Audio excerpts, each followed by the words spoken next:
Hello, Russell. Welcome to the podcast. Hi, Chris. Thanks for having me on your show. And today's guest is Russell Harris, a Chicago-based artist whose paintings have impressed me with his versatility, brilliance, and attention to detail. Russell has exhibited nationwide at the New England Fire and History Museum at Cape Cod, Massachusetts, Gallery 323 in New York City, and the Cornell Museum of Art in Delray Beach in Florida, to name a few. And before we start, Russell, where can people connect with you and see your work? I have a website, which is russellharrisart.com. Also, you can find me on Instagram, Russell_Harris. Also, I have a TikTok. It's Harris_studio.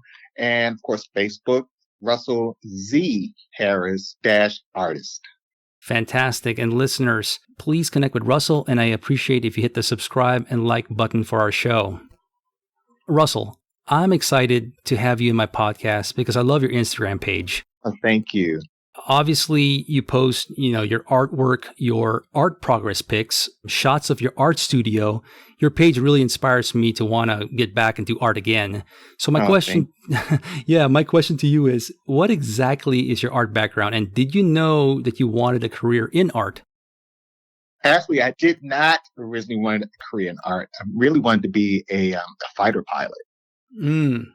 I had two brothers that were helicopter pilots, so they inspired me a lot. But I did get the art bug watching you might have heard of this little movie. It came out during the 70s. It was called Star Wars. So I fell in love with the artistry of Ralph McQuarrie and Joe Johnston. And these particular artists, I didn't go to art museums much. But what I did receive from my sister, she gave me a book on Star Wars. And as I was going through all the pages, I just fell in love with, again, the paintings that Ralph McQuarrie did with his dramatic use of perspective, his use of color. And then was Joe Johnston's work. He was one of those particular art directors that, again, was in the trenches. He actually did the model building. He did model building designs. He was just the epitome of just creating these beautiful vehicles that we would see in Star Wars, like the Millennium Falcon, some of the speeders. Joe Johnston was my hero. But it wasn't until I think I started transitioning from Star Wars and I actually started looking at aviation artists. One particular aviation artist that I fell in love with, his name was Keith Ferris. And Keith Ferris was, again, one of those people that just did not create the paintings because they were pretty. He was actually became a pilot. And so he was in the cockpit. He was totally into understanding how aviation pilots thought. He was, again, in the back seat of a lot of these planes. So he really got a good sense for, again, what it was like to be in an aircraft.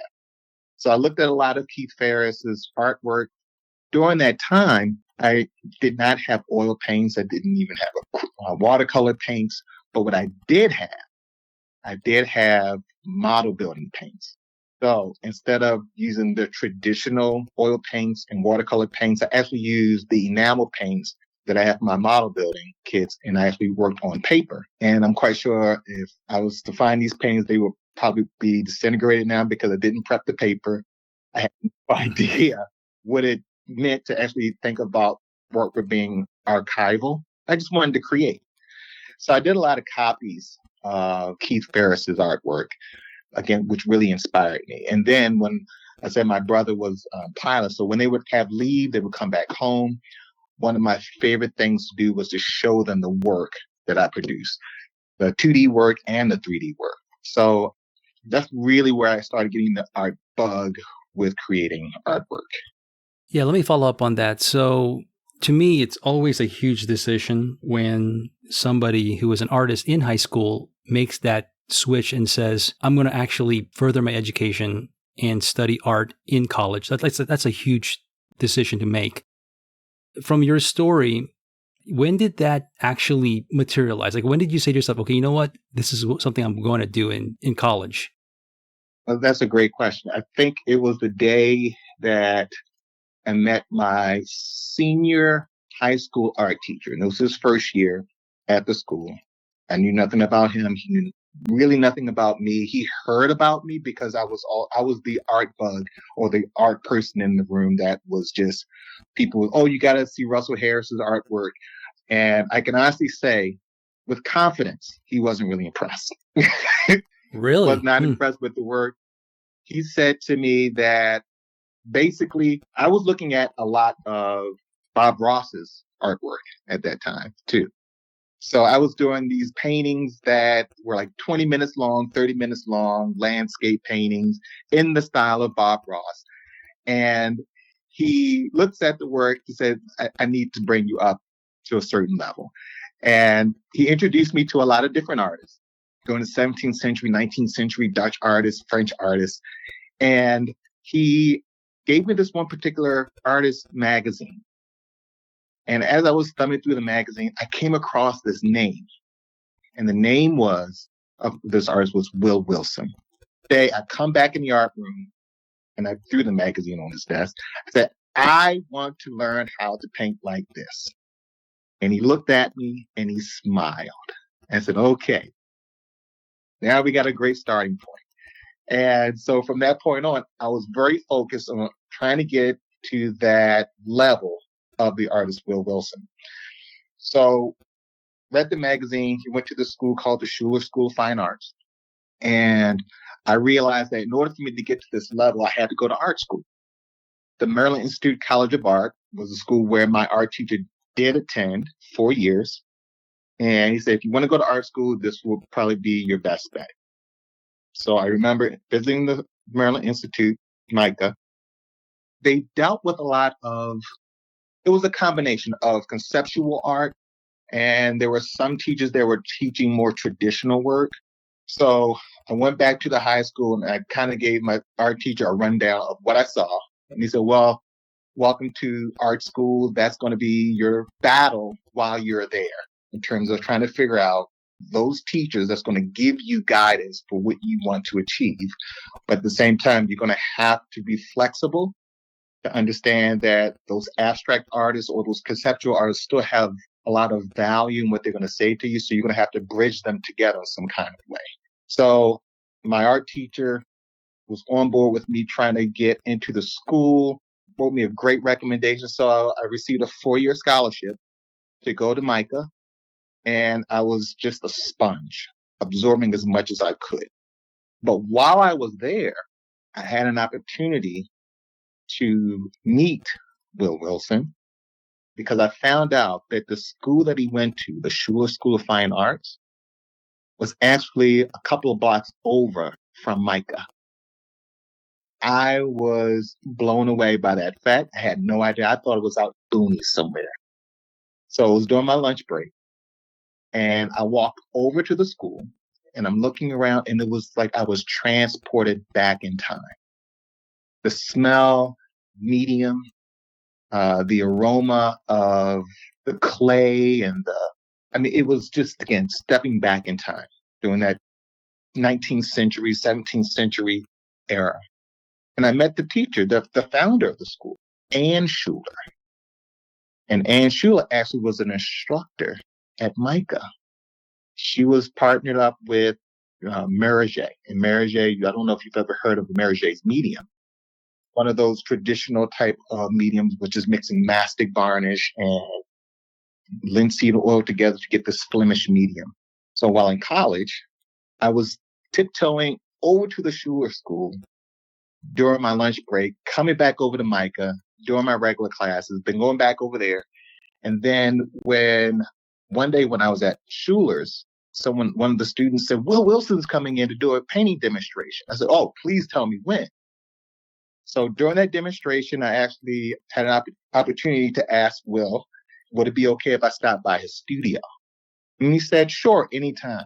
So that was all I needed to know. So his studio was out in Catonsville, Maryland. Had an opportunity to visit the studio. And after that point, we became really great friends. He was a great mentor. And I was thinking, well, I've definitely found my modern day Vermeer. And he was, again, one of those people that held my hand through the process of developing my artistic skills.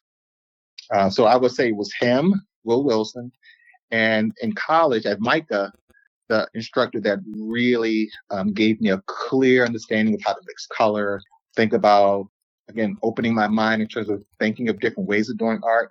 Another instructor, his name was Michael Economos.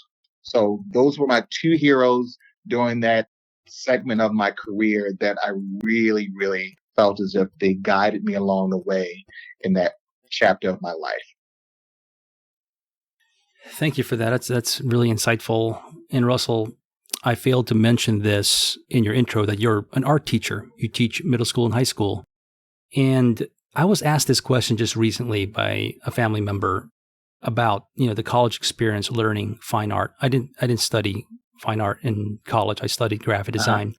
My question is, and you had it sounds like a very sophisticated high school experience in your art class, but what would you say the biggest difference between your high school art classes and your experience in college for high school students that might want to know what's the difference there? I would say the transition for me from high school, again, with high school, there was a lot of hand-holding. In high school, my art teacher was there to give me really clear instructions of, for instance, one of the questions that I had when I was reading one of the magazines is like, what does it mean when an artist says they're glazing certain colors? I had no idea what that. So again, he really held my hand. He showed me. He really gave me a clear step-by-step way of doing those certain painting techniques. But when I got into college, it was assumed that I knew a lot because I didn't go to an art high school. So when I went into college, a lot of instructors might have assumed that I went to an art school. I had a really great foundation with art, but I really didn't. I really had to learn from magazines. Again, there was no internet during that time, so I just couldn't Google it or go to YouTube. So it was mostly art books, being inspired. My art teacher, but at that time, again, he kind of knew about a lot of those techniques, but not as in depth as, again, someplace like the Schuler school would know. So in college, it was really, they gave you assignments and it was up to you to figure out how to complete the assignment. And again, you were still getting graded on this assignment. So it was very independent when it came to studying at a college level. The instructor would give you a little bit of feedback. They had critique days, which would be, again, the entire day. They would give you feedback. You would get feedback from your peers, and then you would go back to work. So very little instructions of how to. It was just show your work. They give you input. You make those changes the best that you know how, or you go to the library, do some more research, figure it out. Final question about colleges and art school, because I really want to transition to your work because it's amazing. But how would you answer this question? If an art student were to come to you and ask you, how do you choose the right art school or college for me? I mean, I'm assuming you're interviewing, you're learning about it on the website, but how do you actually choose what feels right to that student? Like, how would you answer that question? Well, I would look at their work, first of all. And because, again, a lot of students I tell them that, well, even before I even look at their work, I have a nice, clear picture of their work ethic because I went to school, not high school, but college with a lot of talented students. But those students would be there that first semester, but then I wouldn't see them that second semester. And then I would know why. It was because they did not have the work ethic. So I would always think about, okay, what is the student's work ethics? Then I would look at the work. And then I would have a nice conversation about this is what it takes to really, really be committed. So I would talk to them about what kind of work do you want to really focus on? Because when I made that transition from high school to college, I had a clear vision of what I wanted to develop. So that would be the question that I would ask them. What do you want to focus on? And then from that point, let's find a college that's going to really guide you along the way. And be honest with you, there might be alternatives to the college thing, because what a college will do, you'll get a degree at the end of your 4 years. But there might be an atelier that might suit the needs of that particular student more.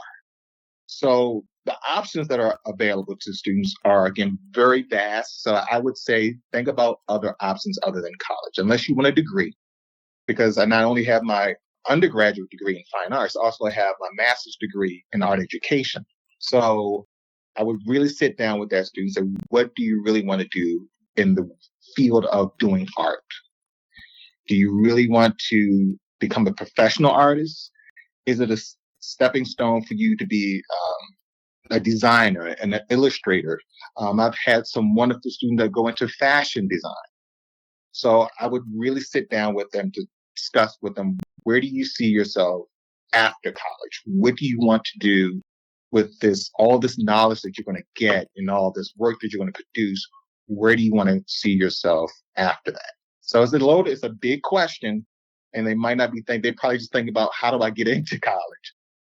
Always think about, where do you want to see yourself after that? What type of journey do you want to take after those 4 years or 5 years are done?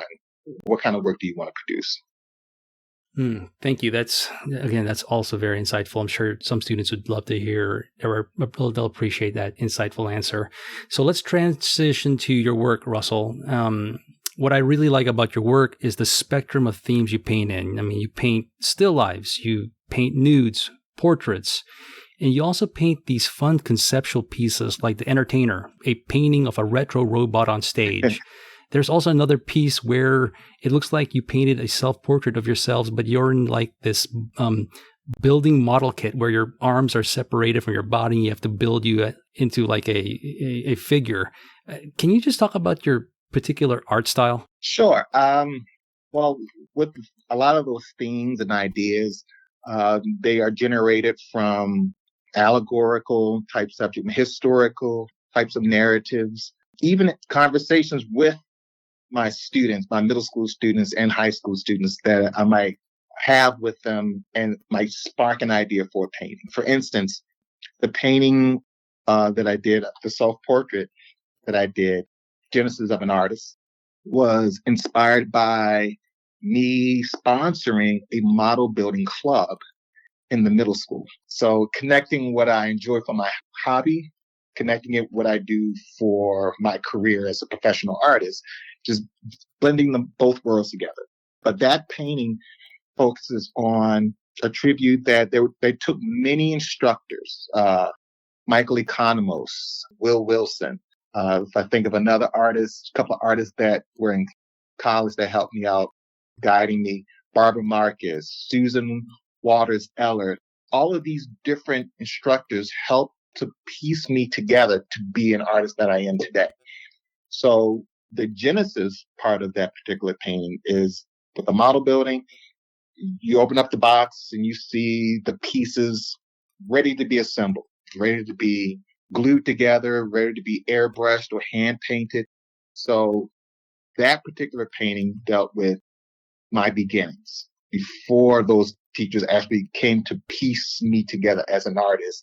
You're seeing the beginning stages of me. So you're seeing my palette there, my paintbrush in my hand.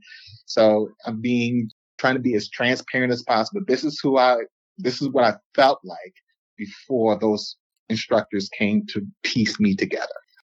Another thing that, in terms of the ideas, again, I said something about the historical themes.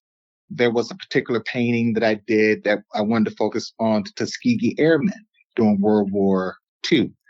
So the painting Revelation dealt with that historical component of exposing, again, the historical element of this all-Black fighter squadron during World War II, the 332nd Fighter Group. So again, I wanted just to, again, share that history with the art community. And that painting was actually first shown at a gallery called the John Pence Gallery in San Francisco. And that is actually the gallery where I had a wonderful career in. John Pence, he retired a couple of years ago, but that gallery highlighted that painting, and that painting sold pretty much as soon as it was up on the wall. And one of the people that was looking at the show said he wanted a painting similar to that, but with some of his insight or some of his elements of growing up, because the plane that was in the painting was a plane that he had growing up. So that catapulted ultimately other commissions based off of that one painting. But it started from me just wanting to share the historical component. Allegorical paintings, wanted to work with, again, connecting. There's a painting I did of an airbrush, the deceiver. So I wanted to kind of talk about how in the old days where there used to be a lot of, airbrushing of magazines and photos of people to hide blemishes. Well, that is a deceiver because when young people would look at those magazines, now we use Photoshop to conceal flaws. It really is a deception. So the ultimate deceiver to me, in terms of the allegorical part of it, is Adam and Eve in the Garden of Eden, being the snake in the garden, deceiving Adam and Eve. So I wanted to kind of deal with that, but in a contemporary way with the airbrush. Looking forward to seeing that. And the format of the show is we're in YouTube, so we'll be able to show that to your to the viewers of this episode. So I look forward to doing that. Russell, let's transition to high school because I was heavily inspired by my art teacher. You teach art in middle school and high school. My question for you is, what is that experience like, and what are the goals in terms of like what you want them to leave learning about your art class? Well, I have the benefit of teaching at a school where it's a private school. It's called the Lattin School of Chicago. And it goes from junior kindergarten all the way up to high school. And I teach 5th to 8th grade in the middle school. And then with high school, it's my class, which I teach an observational painting class, is an elective. But it gives me an opportunity to teach students all through middle school. And then I can teach them again as a high school student. So I really get to see the students' evolution of being an art student.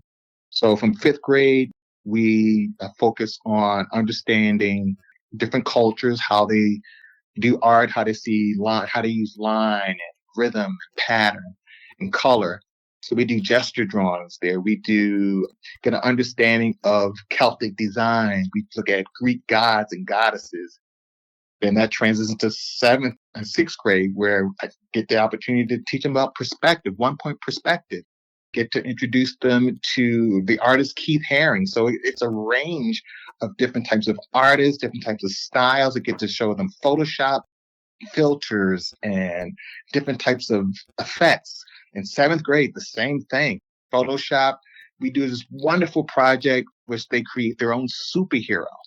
And they get to use a QR code so that people can scan the QR code and read their superhero's backstory. So it really opens them up. So they're learning about drawing. They're learning about computer generated images or elevating their artwork with the computers. In 8th grade, it is a wonderful experience in terms of them really expanding their knowledge and doing more creative visual problem solving. So we do a project called the Self-Portrait Monument, where they get this styrofoam head and they get to create a monument based off of their personal life. So if they want to deal with their religious culture, if they want to deal with their fascination, again, with TikTok or things like that, can be incorporated into their monument. But it just doesn't stop there as a 3-dimensional object. They then take that object and they put it in different locations. Again, using Photoshop, they can put it in Paris. They can put it on the moon. It's wherever they feel as though they want their monument to go.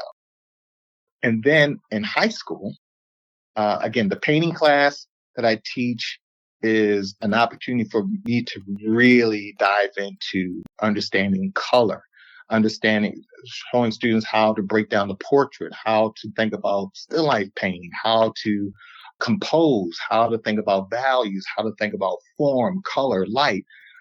So it just really pulls all those pieces together when it comes to the observational painting class. And we get to use oils in there, but water-soluble oil. Wow, that's amazing. I can hear the passion in your voice and explanation of the teaching art. That's amazing.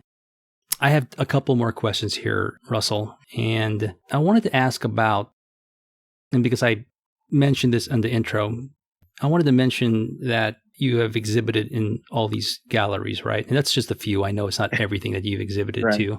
But for young artists out there that would love to know about how an artist successfully partners with an art gallery, like, could you just talk about the total experience from that? I mean, do you reach out to them? Do they reach out to you? How do you know if the gallery is the right fit for you? Could you talk about that a little bit? Sure. I had, again, if I can talk about the John Pence Gallery, which again, I was just over the moon excited about being a part of that gallery. Again, that was the gallery that was my goal, even when I was a high school student, because that, if you can remember at the beginning of the interview, I talked about that magazine, the artist magazine that I brought to my high school teacher. And that magazine article was actually written by John Pence to spotlight Will Wilson. So for me to be a part of that gallery was just a dream come true. So that relationship started when I was invited to a group show. And the group show was about trompe painting. So it was, I was in great company with some really heavy hitter type artists. There's an artist by the name of Jacob Pfeiffer there. Again, Will Wilson was part of that exhibition. Anthony Wachulis was a part of that exhibition. So again, wonderful, wonderful group of artists that was a part of that show. So that was my introduction to that particular gallery, was the group exhibition. And when I sold my paintings very quickly from that exhibition, John Pence took notice and invited me for other exhibitions. And then that led to him asking me, why don't you just be a part of the gallery? So that just, again, talk about a dream come true, a dream come true. And that relationship was phenomenal. I was just so sad when he said to me, I'm retiring now. The gallery's been in existence for over 40 years now. It's time. And I felt so excited and happy to share that time being a part of that gallery with John and, again, a lot of those other artists. But now that that chapter of my life has ended, I really have not been seeking out other gallery representation, but that's not to say I have not been asked to do other group shows. For instance, I will be part of a group exhibition at Gallery 1261 this year in Denver, Colorado. And the exhibition is called Tight, which is artists that paint in very tight manners. So again, trompe l'oeil artists. I think Julie, another artist that's going to be a part of that exhibition, is Anthony Wachulis, who is curator. And another artist that's going to be in that show is Julie Beck. So it starts off as not small, but group exhibitions. And if the gallery sees that your work is a good fit for what they do or what they want to sell, that could evolve into a really wonderful relationship. But artists might seek you out. A gallery might seek you out. Or if you are one of those people that you can see a gallery and you think it might be a good fit for you, I would say just follow them a little bit, maybe on Instagram, check out their website, and see how things might evolve. If it is a good fit for you, you should reach out to them via email. But other than that, with my personal experience with galleries, it always starts off as a group exhibition. That's very insightful. Thank you, Russell.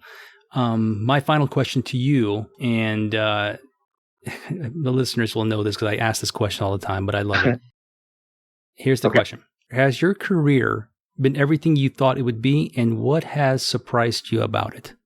I think with my transition from, because I grew up in Baltimore, Maryland, and then I moved to Chicago. I think if I had stayed in Baltimore, I don't think I would have been pushed artistically as much as I am here in Chicago. It's a bigger city.